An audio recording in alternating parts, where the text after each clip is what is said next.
तो जी हाँ, नमस्कार दोस्तों। बता दूं, भोजपुरी सुपरस्टार खेसारी लाल यादव जी का बहुत ही कमाल का बोलबम वीडियो सॉन्ग आज रिलीज़ हो चुका है, जिस गाने का नाम है शिव शंकर दानी। और इस गाने को चंदन यदुवंशी जी ने लिखा है और आर्या शर्मा जी ने इसमें म्यूजिक दिया है। और जी म्यूजिक भोजपुरी यूट्यूब चैनल पर ये गाना रिलीज़ हुआ है, जो कि एक बोलबम सॉन्ग है। और नेहा सिंह वीडियो में नज़र आई हैं और वीडियो जो आज ही सुबह में 6 बजे रिलीज़ किया गया है। फुल वीडियो बहुत ही कमाल का वीडियो है, तो ज़रूर देखिएगा, क्योंकि ये वीडियो आपको बहुत ही ज़्यादा पसंद आने वाला है। तो बता दूं कि इस वीडियो में खेसारी लाल यादव के साथ काफ़ी कमाल की एक्ट्रेस परफॉर्म की हैं, काफ़ी अच्छी एक्टिंग की हैं।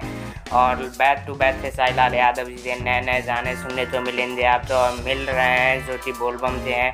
और अब लोकगीत भी बहुत जल्द सीज़न स्टार्ट होगा, तो वैसे ही लोकगीत आने स्टार्ट हो जाएंगे।